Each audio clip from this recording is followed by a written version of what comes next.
बहुत important vlog है। Supreme court of Pakistan का फैसला आ गया है। पहले मैं आपको मैंने पूरा फैसला जो है उसको पढ़ा है और थोड़ा सा टाइम लग गया है। ये बड़ा तफसीली फैसला है और इसमें बहुत सारे सवालों के जवाब मिल गए हैं। बहुत सारा प्रोपेगेंडा जो किया गया उन सब का तोड़ इस फैसले में निकला है। जिस खेल को शुरू किया था इंपोर्टेड हुकूमत ने और उनके सहूलतकारों ने, उस खेल को इख्तिताम तक चीफ जस्टिस ऑफ पाकिस्तान जनाब उमर अता बंदयाल साहब ने पहुंचाया है। खेल वही था पुराना 1997 वाला, जहां पे अदालतों को तकसीम किया गया, जहां पे नवाज शरीफ ने अपने सियासी फायदे के लिए और अपने जाती फायदे के लिए पाकिस्तान की अदलिया में तकसीम पैदा की और अदालत के ऊपर हमला कर दिया। गेम बिल्कुल वैसा ही था, लेकिन इस मरतबा वो कामयाब नहीं हो पाए। कामयाब क्यों नहीं हो पाए ये मैं आपको आगे चलकर बताता हूं, लेकिन कुछ चीजें पहले फैसले के बारे में। इलेक्शन कमीशन ऑफ पाकिस्तान का फैसला कलअदम करार दे दिया। यानी इलेक्शन कमीशन ऑफ पाकिस्तान ने 22 तारीख को रमजान मुबारक से पहले एक फैसला दिया था। उन्होंने कहा था कि इंतखाबात 8 अक्टूबर को होंगे, उससे पहले इंतखाबात नहीं करवाए जा सकते। यह फैसला देते हुए उन्होंने चंद वजूहात बयान की थी, लेकिन सुप्रीम कोर्ट ऑफ पाकिस्तान में यह मसला चला गया। सुप्रीम कोर्ट ऑफ पाकिस्तान इससे पहले यह फैसला दे चुकी है कि निगरान हुकूमतें बनने के बाद अगर असम्बलियां तोड़ी गई हैं तो 90 दिन के अंदर इंतखाबात करवाए जाएंगे। और उसकी बुनियाद के ऊपर सदर पाकिस्तान ने इलेक्शन कमीशन के साथ बात करते हुए 30 अप्रैल की तारीख दी थी। इलेक्शन कमीशन ऑफ पाकिस्तान ने बाद में हुकूमत के साथ गठजोड़ करते हुए 30 अप्रैल की तारीख जो है वो खत्म कर दी और 8 अक्टूबर तक इलेक्शन ले जाने का फैसला किया गया। अब सुप्रीम कोर्ट ऑफ पाकिस्तान ने इस मामले के ऊपर एक फैसला जारी किया है। फैसला अभी तफसीली नहीं है, तफसीली फैसला आएगा तो और बहुत सारी चीजें खुल जाएंगी, लेकिन इस मुख्तसर फैसले के सफहात पर वो तमाम इबहाम दूर हो रहे हैं जो पाकिस्तान में पैदा करने की कोशिश की गई। सबसे पहले फैसला देखें। फैसला ये कह रहा है, सुप्रीम कोर्ट ने जो महफूज किया हुआ फैसला था वो सुना दिया है। रात भर बड़ी साजिशें होती रही, सारी रात बड़ी कोशिशें की जाती रही। कल सारा दिन वकला को टेलीफोन किए जाते रहे, वर्कर्स को फोन किए जाते रहे कि पहुंचो सुप्रीम कोर्ट, ये कर देंगे वो कर देंगे, बैनर लेकर आओ, पोस्टर्स लेकर आओ। बहुत सारी चीजें ये हुई हैं, मैं आपको आगे चलकर बताता हूं। इस वक्त तो रोना पीटना मचा हुआ है, मातम मचा हुआ है इस वक्त। लेकिन आपको जो खबर है वो मैंने पहले देनी है।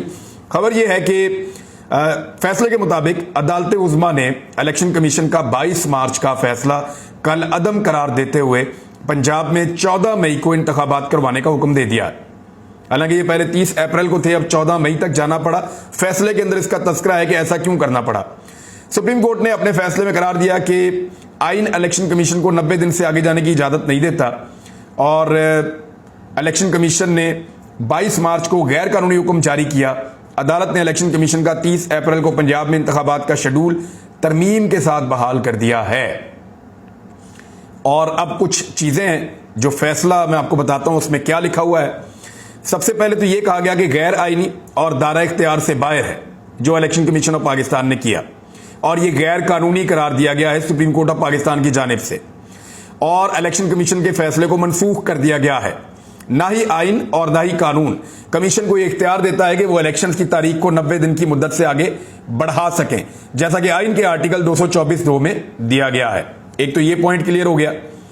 दूसरा, इलेक्शन कमीशन ऑफ पाकिस्तान ने कहा कि जो शेड्यूल दिया गया था इलेक्शन के हवाले से पंजाब में वो दुरुस्त है और उसको बहाल किया जाता है, लेकिन चंद नागुज़ीर वजूहात की बिना पर तरमीम के साथ बहाल किया जाता है। अब तरमीम की वजह जो है वो आगे जाके अदालत ने बताई है। उन्होंने कहा कि नोटिफाई जब किया गया था इलेक्शन को तो पूरा एक शेड्यूल मौजूद था, पूरा एक प्रोग्राम मौजूद था। मुअत्तल करने की वजह से जो 13 दिन गुजरे हैं इनमें शेड्यूल मुतासिर हो गया है, लिहाजा अब इस इलेक्शन को आगे ले जाना पड़ेगा। तो यह इलेक्शन अब 14 मई तक चला गया है। इलेक्शन कमीशन का हुक्म गैर कानूनी तौर पर इंतखाबी प्रोग्राम से दस्तबरदार होने का है।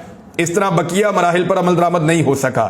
इस दौरान कमीशन की जानिब से गैर कानूनी होने की वजह से 13 दिन जाया हो गए हैं। यह सुप्रीम कोर्ट ऑफ पाकिस्तान के फैसले में लिखा है। उसके बाद लिखा है कि अब मरहलावार जो सिलसिला उसको आगे बढ़ाना पड़ेगा और इसके मुताबिक इंतखाबी प्रोग्राम में तरमीम की जानी चाहिए। हम हिचकिचाहट के साथ, यानी हेजिटेशन तो थी क्योंकि 90 दिन से आगे जा रहा है, लेकिन फिर भी क्योंकि इलेक्शन करवाना है, उसका एक प्रोसीजर है, उसको फॉलो करना है, तो इस नतीजे पर पहुंचे हैं। लेकिन इलेक्शन कमीशन ऑर्डर की वजह से पैदा होने वाली सूरत-ए-हाल की वजह से इसे नागुज़ीर समझते हैं। लिहाजा इंतखाबी प्रोग्राम के जो मराहिल हैं, मराहिल नंबर 6 से लेकर 11 तक, इसके सिलसिले में नजरसानी शुदा एक नया शेड्यूल जारी किया गया है। इसके अंदर अब होगा क्या? इसमें होगा ये कि 10/4/2023 तक जो है वो अपील दायर करने की एक तारीख होगी। फिर इसके अंदर मुख्तलिफ चीज़ें हैं, यानी उम्मीदवारों की नजरसानी शुदा फहरिस्त की इशाअत की जाएगी 18/4/2023 तक। उम्मीदवार कागजात वापस लेने के लिए जो है वो 19/4/2023 तक, फिर 20/4/2023 तक इंतखाबी निशान जो है वो अलॉट किए जाएंगे। पोलिंग का दिन जो है वो 14/5/2023।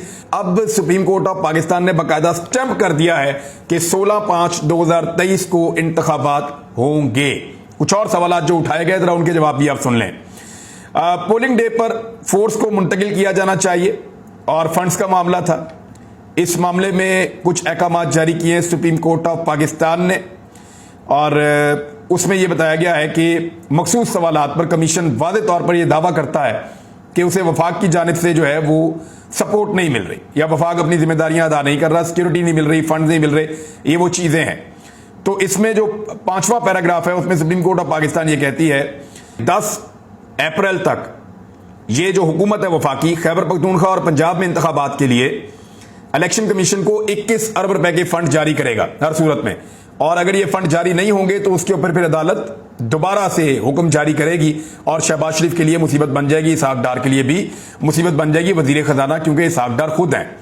सिक्योरिटी के हवाले से 6ठे पैराग्राफ के अंदर तस्करा है और उसमें यह कहा गया कि चीफ सेक्रेटरी और IG पुलिस जो मौजूद हैं वो फौरी तौर पे इस प्रोसेस का हिस्सा बनेंगे और इस हिफाजती मकसद के लिए जितनी भी फोर्स फ्राहम करनी होगी वो फ्राहम करेंगे। उसके अलावा अहकाम जारी किए गए हैं 7वें पैराग्राफ में कि इसके अंदर रेंजर्स, फौज, पुलिस और बाकी जो इदारे 7वें 8वें पैराग्राफ के अंदर ये चीज़ें हैं जिनकी भी ज़रूरत होगी वो सारे के सारे वफाकी हुकूमत की जिम्मेदारी है प्रोवाइड करना, और चाहे वो मुसल्लह अफवाज हैं, 7वें पैराग्राफ में है मुसल्लह अफवाज हैं, रेंजर्स है, फ्रंटियर कांस्टेबलरी है, जिसको भी करना है वो सिक्योरिटी जो है फ्राहम करना वफाकी हुकूमत की जिम्मेदारी है, उनको ये देनी पड़ेगी। एक और चीज़ जो है वो जो उठाई गई बार बार में कि ये 3-4 का फैसला था, 2-3 का फैसला नहीं है, तो सुप्रीम कोर्ट ऑफ पाकिस्तान ने इसको बड़ा क्लियर कर दिया। उन्होंने कहा जी बिल्कुल ये 5 रुकनी बेंच था और इसमें अक्सरियत से एक फैसला हुआ था। 3 जजेस जस्टिस उमर अता बंदयाल, मुनीब अख्तर और मोहम्मद अली मजहर इसके हक में थे। 2 जजेस सैयद मंसूर अली शाह और जमाल खान मंदोखेल, उनका इससे इख्तलाफ था, लिहाजा ये फैसला बड़ा क्लियर है। वो 4-3 वाला मामला भी सुप्रीम कोर्ट ऑफ पाकिस्तान ने लपेट के खत्म कर दिया।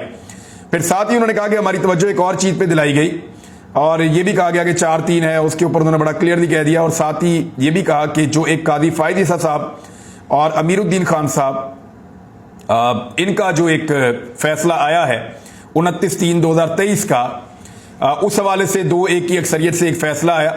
उस फैसले को कहा जा रहा है कि वो सुप्रीम कोर्ट ऑफ पाकिस्तान का वो जो बेंच है जो ये सुन रहा है आज खुद नोटिस की समाअत और इलेक्शन के मामलात, उसके ऊपर असरअंदाज होगा। तो उसमें बड़ा क्लियरली कहा कि मौजूदा मामले की समाअत इस बेंच की तरफ से किसी किस्म के अक्सरियती हुक्म और मुशाहिदे से मुकम्मल तौर पर गैर मुतासिर है। यानी कादी फायद ईसा साहब ने या उनके बेंच ने जो फैसला किया उसका कोई असर ये वाले फैसले के ऊपर नहीं पड़ सकता और ना है। अब ये भी क्लियर कर दी एक और चीज, और एक चीज जो और क्लियर कर दी, खैबर पख्तूनख्वा के इलेक्शन का मामला अलग से देखा जाएगा क्योंकि वहां पे उनके वकला जो है वो बैकआउट कर गए थे और अब ये मामला सामने आ जाएगा। देखिए हुआ क्या, जो खेल शुरू किया था ना अदलिया को तकसीम करने का, वो खेल उल्टा नून लीग के गले में पड़ गया है। उन्हें यह लगता था कि वो अदलिया को दबाव में डालकर अपनी मर्जी का फैसला ले लेंगे जिसका आइन और कानून के साथ कोई ताल्लुक नहीं होगा। लेकिन मैंने आपको पहले अर्ज किया था कि आइन और कानून के मुताबिक जब भी फैसला होगा वो इलेक्शन की तरफ ही पाकिस्तान को लेकर जाएगा, इलेक्शन के अलावा पाकिस्तान कहीं और जा नहीं सकता। तो अब उसके बाद एक 6 रुकनी बेंच भी बना सुप्रीम कोर्ट ऑफ पाकिस्तान का, और उसने वही वाला केस सुना जो हाफिज कुरान वाला केस है जिसमें कादी फायद ईसा साहब का एक हुक्मनामा आया भी था 2-1 की अक्सरियत से, जिससे हुकूमत ने फौरी तौर पे एक वजह के तौर पे लिया था कि जनाब ये देखें ये फैसला आ गया है, अब काम से रुक जाना चाहिए। तो 6 रुकनी एक बड़ा बेंच बना और वो बेंच बना जिसने चीफ जस्टिस के आईनी इख्तियारात उनके पास ही रहेंगे, इसके ऊपर फैसला आ गया है। यानी हुकूमत जो कानून साजी हुकूमत ने की है तकरीबन वो भी फारग हो गई है और कादी फायद ईसा साहब का जो फैसला था वो भी गैर मुअस्सिर हो गया है क्योंकि 6 रुकनी बेंच ने बड़ी क्लैरिटी के साथ इसके ऊपर भी फैसला दे दिया है। सुप्रीम कोर्ट ऑफ पाकिस्तान पर कब्जे का ख्वाब या मंसूबा पीडीएम हुकूमत का, इंपोर्टेड हुकूमत का, उनके सहूलतकारों का, खासतौर पर नवाज शरीफ ने इसको बाहर से